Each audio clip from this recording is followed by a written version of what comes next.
In the Merit, the Baruch Hashem, we have a daily shir in Unity Flow podcast, Relationship Flow podcast at Shirat David after the first Marav, Mincha Marav. And, today I'm going away, I'm going to Yerushalayim. It says Netsach Yerushalayim. Today's Netsach ShbNetsach. So the Hashkamas Boker is I'm going away for a night to Yerushalayim and just have some Avodah Hashem to do over there. And it's Hashem being very clear, because it's also going into the sphere of Hod ShbNetsach. Hod is Kodesh Kadoshim. So this is a thought that I heard that will give Chizzuk to some people I know who are very into it. The concept that Netsach ShbNetsach is really the Yahrzeit and of not just of Dovid Tolna, who was an Einikul from the Chernobyl Tzaddikim, who were not so close to Rabbi Nachman, but Netsach ShbNetsach has in it a very strong aura of Rabbi Nachman as well. And that's when it comes to the Panemius, all the Tzaddikim are connected. There's no argument, there's no difference. It's just as it plays out in this world. There's sometimes different paths, different Shoresh Neshamas, but on the Panemius level, everyone's Makusha, everyone's together. So Netsach ShbNetsach is Moshe Rabbeinu's Ushpizin. It's also Rabbi Nachman. There's a big koyach, rutzin and victory and lenatzeach. And Nachman Simcha is Gematria 501. Shimon Yochai is Gematria 501. So the following week, a week later, Hod Shebahod, the sphere of Hod Shebahod, we're really tapping into a very strong energy of the Hemshech of Rabbi Nachman into Shimon Yochai, Chusar and Leinu. And the idea is that we're in a special Tekufa now. We're heading to the climax of the sphere. There's already the second half now. From this point on, the 25th day is already counting towards the other 25 days toward the Shah Chamishim, and it's already dealing with more the lower aspects of the Adam Kadmon, of the holy sphere Elyonim, of Nehim, of Netsach Yesod Malchus. So it's very appropriate to learn the Likutei Halachos today, especially with the Indian of Hashkamas Boker, because the first victory a person can do every day is how you get up. And don't be hard on yourself. You didn't make Nates today. It's okay. We're human beings. We're not meant to be perfect. And part of Rabbi Nachman is Hamtein, Erech Apayim. He has all these Torahs about being patient with yourself and not getting crazy. And so we were learning, just to do a quick summary of this last Tekufa of Halacha Gimel of Hashkamas Boker, revealing Emuna. What does it mean to reveal Emuna? The primary perfection of Emuna occurs at the beginning of the morning. To reveal Emuna, a person must strengthen himself like a lion. He must exert great effort to rise up before daybreak to study Torah and Davening, and this way to elevate and complete and increase holy Emuna when the day arrives. So the point is, you're beginning the day with the first victory of Emuna. Just having Emuna, Moda'ani lefanecha melech chai v'kayam shechazarta bi nishmati b'chemla rabba emunasecha. Having this Chizzuk in Emuna. We're learning Chizzuk in the Chassidus. This whole Seder anyway, trying to get Chizzuk from Chassidus, not to get down on ourselves, to give ourselves encouragement to serve Hashem, especially before Mashiach comes. And that revealing Emuna is the first avoda, the first atzlacha, the first step every day, the first victory. And if you would keep a notebook, which I did at one point, waking up on time for davening and doing learning, and hopefully staying away as much as you can from all the distractions, that is already a big victory. You can write that down already and tick and say, look, this much I did already today. Yeah, because the way the Eight Torah comes, he comes with all the burdens from the night before and tells you there's no point getting up and all the things you have to take care of, and tells you it's too hot, too cold, this, that, anything to keep you away from getting up. Your avodah is Emuna. I got Emuna. Hashem loves me. He remember me, giving me my new soul again, the new chelik of neshama, and I'm going to serve him again. Removing dat. Night and darkness signify foolish ignorance and the absence of dat. During the first half of the night, darkness, the dinim are most intense. That's what we're learning in the last bunch of halachas. But overwhelm one's das, they give rise to the insolvable heretical question that would undermine Emuna. The solution is sleep, removing one's das and relying solely on Emuna. So when you go to sleep, you're sort of letting go. That's surrender. We've been learning Gedale Fenster's book. It's all about surrender. It's all about letting go. When you let go and you go from a state of absence of das to what? To Emuna. So when it's dark at night, before you get to sleep, that's the time now to Emunoscha b'leilus, to hand yourself over to Hashem. So even the night, even because really Hashkamas Boker is not just about when you wake up, it's also about the whole achana, the whole preparation. As that's one of the reasons why it's good that we learn every night after Marav, because the achana begins already from that time. from Marev all the way through. So we learn Torah straight away, or before Mincha. At some point we'll change when it gets a bit later already. So, but the point is, you're starting already Mincha Marev with that inyan of Torah. You're not just going into the night and you didn't learn anything, and you just about said Kriya Shema Bizman, because even here we don't even say it Bizman. You have to say it again later. So you have to remind yourself, and the Sphira and everything else. The point is, you're in a state of Emuna, and your das has been removed on someone. Now he says during that is knowledge. During the second half of the night, the dinim are mitigated. That's the good news. Midnight Rabbi's time, from Chatzos. And the heretical questions that arise then are the type that can be resolved. All the heresy that comes before Mashiach comes, you can resolve it at this time of night, after Chatzos. Because it's still night, the pathways of Das remain blocked. The solution is to rise at midnight to spend the second half of the night learning Torah, Davening to Hashem. This enables a person to draw down Das and expand his intellect. They might then answer these questions that challenge his Emuna. Obviously, this is all with the eitzes of the Tzaddikim. I wouldn't try dealing with heresy by yourself. Don't recommend it. Don't recommend learning any books, anything to do with those sugyas, or trying to fight those kind of questions by yourself. You should always try have a mashpia, a rav, a tzaddik, learning svarim, because they give you the tools to rely on your own wisdom when it comes to the Shah Nun Shari Tuma. I wouldn't recommend it. Shah Nun Shari Bina Tshuva comes by connecting ourselves to the tzaddikim. That's why we're in safe territory, and that's why they're advising us to come at that time where the world's transforming from din to rachamim. That's from Chatzos onwards. That's the time to get up early. As we mentioned many times, Gedale Fenster is very strong about that, the importance of the early hours. He says he doesn't start his panasa until he's done at least 4 hours of Avodah Hashem. Because he says, otherwise I'm going to go into my Avodah. It's all right, I'm not Rav Shlomo, you don't have to come. So he wouldn't deal with his panasa, It's just funny over here in the shul, like there's a thing, like they davening and learning. If it's not Rav Shlomo, rove people don't come. Which is a shame, because there's other people here also can learn Torah, and he'd agree. Maybe he'd even come sit and learn it if he had time for it. But I've seen him with that. When the Rabbonim come, he sits in the shir like a Talmud with his pata from learning just because it's not Rav Shlomo. Whatever. I don't know. It's nothing to do with me. It's a Torah. We have a chiyuv to learn Torah. I don't understand it. Anyway, but the idea that a person's able to draw on das and expand his intellect. So this is the idea that a person's able to turn the dinim into rachamim, and that's the avodah of Torah in the middle of the night. So what was I saying before about getting for chatzot? So he said if you go into panasa and you haven't done your 4 hours of avodah Hashem yet, then what happens is you're doing it out fear, but not healthy fear. All the fallen fears that we were learning about last night in Tanya, we had a shir on Tanya, all these fallen fears, that you're doing it based on worrying. Whereas if you do it based on Emuna, and you do it based on das, and now you go into your panasa, now you have expanded consciousness, now you can deal with everything. You're saying because you wake up in the middle of the night and yeah, or not even the middle of the night dafka, but just the idea of having a bunch of hours before you begin your day, of work. So to build up your Emuna, so then you can go to work with das and expanded consciousness. Yeah. Instead of going into work, like people wake up and they just mumble davening and they run into work. While they're leaving Shacharis already, they're already in work already. Right. And then they're suddenly like dealing with work all day. It's based on fear. And then he says, what kind of decisions are you going to make? Mm-hmm. And that's true. Mm-hmm. If you make decisions out of fear and worry, it's a low level of way of serving Hashem. And it's not our true self. Our true self is Emuna, expanded das, expanded consciousness. Bedtime Shema. See, another eitzah from Rabbi Nachman. While asleep, a person's das departs completely and his Emuna ascends on high to be renewed. This is why before you go to sleep, we recite Kriya Shema al Amita, in which we accept upon ourselves the yoke of kingdom of Hashem. There's a yoke, there's an Ol Malchus Shemayim, and belief in the oneness of Hashem. That's part of Kriya Shema. And the nighttime one gets rid of all the negative forces, by the way. It's very important to try to say the Shema before you go to sleep.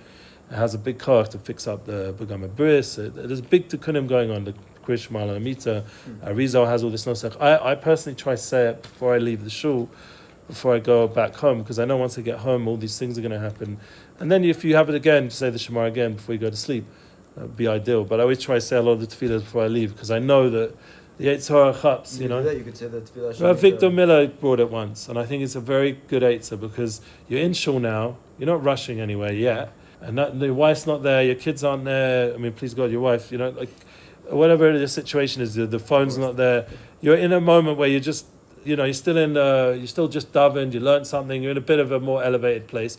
That would be the best time to say Kriya Shema Lamita, and then you can be mamshech and say it again later when you're actually in your bed.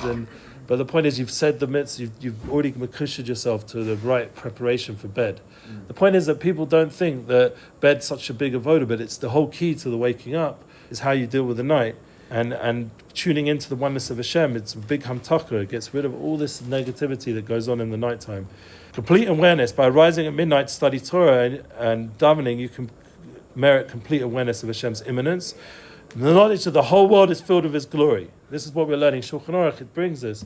It's actually a chiyuv to have Emuna. Shirat David Efrat. We're going to see in the next halacha that Hashem fills the whole world of His glory, and that's something we have to. We were learning about it yesterday in Tanya. Everything's connecting up in the learning, because part of connecting to Moshe Rabbeinu, Rabbi Nachman, is having the true hashkafa, which is Hashem's filling up the whole world, and it's not about the seemingly the space that's in the world, or all the doubts and all the worries. That's not the true reality. True reality, Hashem fills the whole world. He's Mafanes Esakol. He's Moshe Bakol. He's all these different pesukim, and we say all the time, this is the emes. Yeah, this is the truth. And that gives us the ability to have the right awareness. And knowing that Hashem is listening to every single word of our davening will create a lot more kavanah.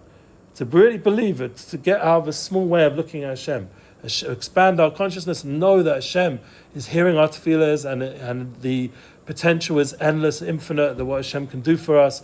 To expand our consciousness of when we're davening, that Hashem is b'sech et tzidech, must be it really is. It's not just b'yotzi zayin and say the words, and you're thinking about all your worries while you're saying it. No, I'm giving you my worries to you, Hashem, because you know that you can change everything. You can bring everything to a good place. I'm transforming all my fallen fears to true Yiras Shamayim, etc., etc. And that's what we were learning yesterday in Tanya.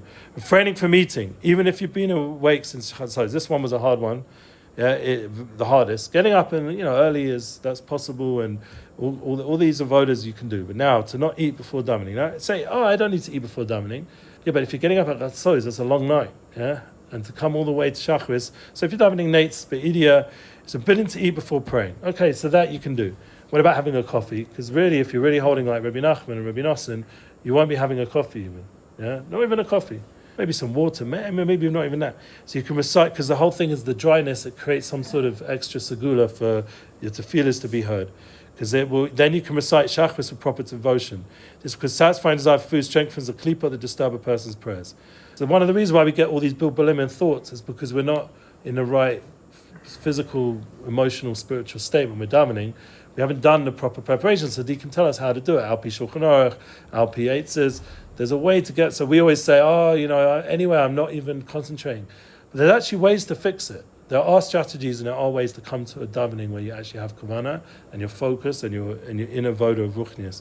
But when refraining from eating before, which is a type of partial day fast, you merit to express the words of tefillah perfectly with complete sincerity devotion. And the world knows that nowadays the power of fasting, holding back a little bit from food and drink, is a tremendous koach. Yeah, not to be like subservient. Your body is craving, but not every craving you have to listen to. Beginnings. One energy in serving Hashem is according to the beginning. So it's all about how you begin the day. When he first begins serving Him, someone must, and this is important foundation of Rabbi Nachman. Remember, Rabbi Nachman is, and this is you hear, if you really understand the whole Indian of Rabbi Nachman's Yom Yoledet on Rosh Chodesh Nisan, and we've been talking about it because we had Parsha Shmini, which is connected to Rosh Chodesh Nisan. The idea is constant renew, constant chadshus, constant elevating your day again and again, and beginning again. So we have to always go back into the beginnings, re-experiencing the excitement and drive he felt to then garner fresh inspiration from there. Fast an example returning to the beginning, for we count the fast from when it first began. This is why each morning when one begins his devotion to new fasting for prayer gives him the power of the beginning and fills him with renewed inspiration for serving Hashem. Okay, we finished another chapter in Likutei Halachos. We're going to we're just going to start Dalet, and we're going to read. We're not going to. There's a whole intro here. We'll leave that for a second. We'll do that next time. It says Halacha Dalet. It's important to read inside a little bit, and that'll be today's learning. It's Gaber Ka'ari La'ama B'Boker She'Moreh Hashachar She'Vitz Hashem Negdi Tamid V'Chulu. So he's bringing the Shulchan Aruch again, the first halacha, the first sif. Now you'd say, but didn't we learn this one about 4 or 5 times already, or maybe more? So we keep bringing the first halacha. Go to the next halacha. Well, Rabbi Nachman, Rabbi Nosson, one of the most important nekudas of them, Netsach ShbNetsach, beginning again, is chazering, going over and over. The Sphira is this cycle, you're going over and over, all your midas. I have a Panemius Sphira. The whole year round we're really counting Sphira, because it's 50 times 7 is 350. Really, the whole year round, I know we do the other 16, but I once asked Tzaddikim, and they said there is such a thing. There's a Panemius Sphira throughout the whole year. So all the time, Tzaddikim are constantly working on their midas. They're bringing, Surah Om is a gallery of what we have to do, but really the whole year round, once you've become the Torah, you're going round and round in higher and higher cycles. But you're not going round in circles just going in the same space. The Maharal says you're going up and up and up. So every time you learn this Torah again, this Gabba Ka'ari, you're getting a little bit more clear. What does it mean, this Gabba Ka'ari? Shvitzi Hashem Negdi Tamid. Afol Picha Torah Mishayat Sakina V'chuni Siman Lan. So this Siman Lamed, this is a Torah in Likutei Moharan. So what Rabbi Nosson does, being a Talmud, he says, go learn the Torah, Rabbi Nachman, and Torah Lamed. Torah Lamed, this is the really way he's getting this whole Torah from. Because everything Rabbi Nosson gives over in Halacha is based on a Torah from Rabbi Nachman, in Likutei Moharan. So here, this is Siman Lamed in the Torahs of Rabbi Nachman. And he says over there that it's all about discussing, attaining a perception of godliness. That's going to be the whole Nekuda, which fits, because that's the beginning of the day, really should be the Yesod of the day, the foundation of a Jew's life should be Shvisi Hashem Negdi Tamid. Your Emuna in Hashem, your Ishtavus, your connection to HaKadosh Baruch Hu, how you perceive Hashem. Afol pi Torah mishar deskina v'chudusim l'manona. Haklal kisar ka'odim levakish lechapish ma'od acher Rebbe Amitai hagod u'mala meflugas ma'od sheyochel ha'ir bo hasagas alakus. So says Rabbi Nosson, for it is impossible, or here it is, Haklal. He says the general theme of the Rebbe's lessons is that every person must diligently seek out and search for the true Rav. So that's why they will only come to Rav Shlomo, because he's the true Rav here. And I'm just, they say that I once was getting a little bit famous online through through Rav Orish's platforms. Like I was getting a lot of views, and we were doing this podcast. So their sons came up to me and said, "Oh, Rebbe, you're becoming a Tzaddick Meforsim." So you think, Tzaddick Meforsim, famous Tzaddick. It's the worst thing you could say in Brezov. It's the biggest insult. Yeah, it's like it's the most horrible thing you could say. So I don't know if it's Lashon Hara to say that. The son said that to me, but whatever. Maybe they were joking around. But the point was, they were saying once you become famous, that's the problem. Yeah, Tzaddik Meforsim. A real Tzaddik. What's a true Rav? Hagodu Ma'ala Meflugas Ma'od Sheyochel Ha'ir Bo Sagas Elikus. For a real Rav, he's going to be capable in his greatness to enlighten everyone with godliness. That's where his focus is, not his ego, not his following, not his how much views he's getting and all that rubbish. It's going to be about how much he's able to bring more godliness to the Yidden around him. That they are more connected to Hashem in their davening and their learning. Like, Gedale, for example, you take this guy, he said himself, he didn't go to any fancy yeshiva, high school, he went to public school. He's not like a highly educated guy, he hasn't sat for years in yeshiva. He says this about himself, but because he's doing the eitzes of Rabbi Nachman, and he's doing getting up early and putting in the time in this bodidus and the learning, so Hashem shines on him, the right kind of musagim that bring other people like me, who's sitting in Yerushalayim, or for years I was in Yerushalayim listening to him, surrounded by Rebbes, and I used to say to him, I can't believe I'm spending more time listening to your Torah than my Rebbe's Torah. And you're some business guy in Miami with all kinds of challenges that go on over there. Because the bottom line is, what is he helping me with? Like we said, so I wake up in the morning, my Rebbe never told me that. My Rebbe said it in his way. My Rebbe said it, that you have to have Yigis Torah. It's like a more different Lashon. He said the same thing. Just Gedale's Lashon is more like our language, the universal language that we grew up with, and it being English speaking and, being more enrolled in the world. Whereas my Rebbe is talking about Tzaddikim, Yigir Torah, Hasmada Torah, Ritzifas Torah. He's talking about Lashonas that, that they're right. That if you listen to them, or anything Gedale says is in the Tzaddik's Torah, but it's just, I need help to access it a little bit. So you need someone who can help you access this godliness. Perception of godliness is all about das. So internalizing that Hashem immanence fills all creation is what we've been learning about. And to know that Hashem is Elohim, Hashem hu Elohim. And to get rid of the fact that there's anything else other than Hashem. So everything you're experiencing in life is Hashem. So we just read one more line. Ki hasagas elikus ki yefshel lahasik ki aydei kama simsumim shem bechinas sovavim v'damos kama melamed So what's the concept? For it is impossible to attain perceptions of godliness except through many constrictions of divine wisdom. That's what I was trying to explain in a way. You need someone to constrict the wisdom into language you can understand. You need a Rebbe, a Tzaddick, a Gedale, whoever it is, to say over the Torah that you can, in your, let's just be real, in your smaller level, let's be humble, to simsum, to constrict the light so you can get it. And that is, these constrictions simplify wisdom through the concepts of indirect explanations, hakdamah, introductory. It is comparable to the pedagogical methods employed by the teacher who teaches a young child. That's what Rav Chaim says over here, Rav Chaim Kramer. But the idea that a teacher is teaching a child, he can't say it in the same way as you say it to an adult. It has to be clarified. It has to be put in the right kinds of mashalim, story form, that the child's going to get it. The language of the child. So we need that help. And that's something which you should daven for every day. One of the most important things is we should daven. One, please God, Rav Shlomo will come back, so there will be a full share room here, so people won't miss out on learning. But the idea is that we should daven the people should be zocher to find the Rebbeim, the Rabbonim, the Tzaddikim that really help them come closer to Hashem. That one of the things I daven for every day is that we should, in Allah Tzaddikim and other times in my own tefillahs, that we should have a kesher to the true Tzaddik. If that's for you, Rabbi Nachman ben Feiger Gesundheit, if it's for the Bakcher Rebbe, if it's Vilna Gaon, whatever derech it is, Ben Ish Chai, whoever, Chida, whatever Tzaddik it is, the Rachaim, some people nowadays it's the Yenuka, whatever, whatever Tzaddik it is. The main point is, one thing it definitely is that it's definitely not that guy dressing up like the Rishon LeZion thinking he's Mashiach. I don't know if you've seen that guy. It's definitely not him. But you should daven every day, that you should be zog to the Tzaddik Emes, and you should have a kesher to him, and it should give you the true Emuna, and Bez Hashem, with the true Emuna, Netsach ShbNetsach, we will be ultimately victorious in every level. And that's with the right Emuna, with the right start to the day, with the right Hashkafa, and the right Hashkama, and connecting to the right Tzaddik, to the true Tzaddik, the true Rebbeim, then we'll be zocher Bez Hashem to the Gula Shlema, because what's after Munoscha Beleilos? We say with the Munoscha Beleilos comes the morning, and comes the Gula Shlema, comes the Hashkamas Boker, and we're getting ready for the Gal Yisrael. Amen v'amen.